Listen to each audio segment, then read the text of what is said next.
কমলনগরে তৃণমূলে ভোটের আয়োজন, সততা দক্ষতায় প্রশংসায় ভাসছেন বিএনপির 3 নেতা। এখন দেখবেন সত্য টিভি সংবাদ। মোহাম্মদ ইব্রাহিম, কমলনগর, লক্ষ্মীপুর প্রতিনিধি। তৃণমূল পর্যায়ে গণতান্ত্রিক প্রক্রিয়ায় নেতা নির্বাচনের লক্ষ্যে দেশের বিভিন্ন এলাকার মতো লক্ষ্মীপুরের কমলনগর উপজেলায়ও ভোটের মাধ্যমে কমিটি গঠন হচ্ছে বিএনপির। ইতোমধ্যে উপজেলার 9টি ইউনিয়নের সবকটিতে প্রত্যক্ষ ভোটের মাধ্যমে ওয়ার্ড কমিটি গঠন করা হয়েছে। এই নির্বাচন প্রক্রিয়া নিয়ে দেশের কোনো এলাকায় বিতর্ক তৈরি হলেও ব্যতিক্রম ঘটেছে কমলনগর উপজেলার পাটারিরহাট ইউনিয়নে। ইউনিয়নটির 9টি ওয়ার্ডের নির্বাচন কমিশনের দায়িত্বপ্রাপ্ত বিএনপির 3 নেতা কোনো রকম বিতর্ক ছাড়াই সম্পন্ন করেছেন ভোটের আয়োজন। এমনকি 3 মাসব্যাপী এ কার্যক্রমে যুক্ত থেকেও কোনো প্রকার সম্মানী ভাতা না নিয়ে যথাযথ বিল ভাউচারের মাধ্যমে আয় ব্যয়ের হিসাব দিয়েছেন দায়িত্বশীলদের কাছে। যে কারণে এমন সততা ও দক্ষতায় দলীয় নেতাকর্মীদের প্রশংসায় ভাসছেন তারা।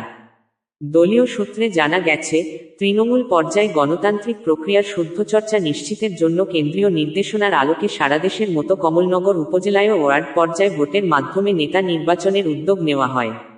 এজন্য 9টি ইউনিয়নে গঠন করা হয়েছে পৃথক 9টি নির্বাচন কমিশন। এর মধ্যে পাটারিরহাট ইউনিয়নে নির্বাচন কমিশনার হিসেবে দায়িত্ব দেওয়া হয় উপজেলা বিএনপির সদস্য মোহাম্মদ ইব্রাহিম সুমন, মোহাম্মদ এনামুল হক হাসান ও আজিজুল হক এ 3 নেতাকে। দায়িত্বপ্রাপ্তরা সংগঠনের বিভিন্ন পর্যায়ের নেতাদের সঙ্গে নিয়ে তাদের সমন্বয়ে অত্যন্ত দক্ষতা ও সততার সাথে ভোটার তালিকা প্রকাশ করে নির্বাচনী তফসিল ঘোষণা করেন। সে অনুযায়ী 9টি ওয়ার্ড থেকে সভাপতি, সাধারণ সম্পাদক ও সাংগঠনিক সম্পাদক পদের প্রার্থীদের মাঝে মনোনয়নপত্র বিতরণ ও গ্রহণ এবং যাচাই বাছাই শেষে প্রতীক বরাদ্দ দেন।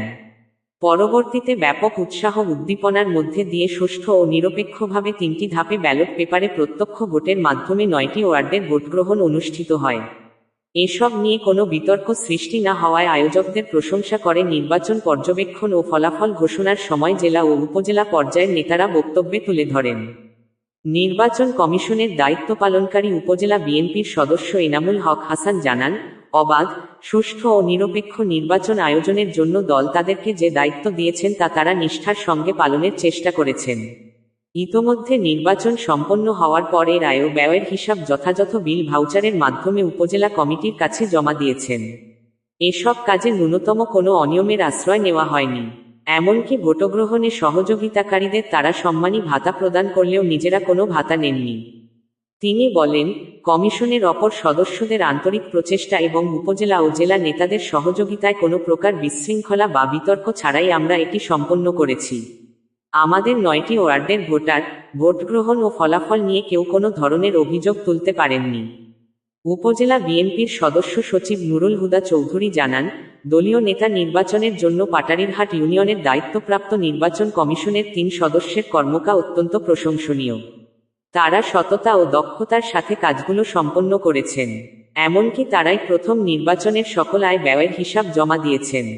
তিনি বলেন, আমাদের অভিভাবক সাবেক সংসদ সদস্য কেন্দ্রীয় বিএনপির সহ শিল্প ও বাণিজ্য বিষয়ক সম্পাদক এবিএম আশরাফ উদ্দিন নিজান পাটারিরহাট ইউনিয়নের নির্বাচন কমিশনারদের এমন দক্ষতা ও সততামূলক কর্মকাণ্ডের ভূয়সী প্রশংসা করেছেন। তিনি দলীয় হোয়াটসঅ্যাপ গ্রুপে এ নিয়ে একটি পোস্ট করেছেন।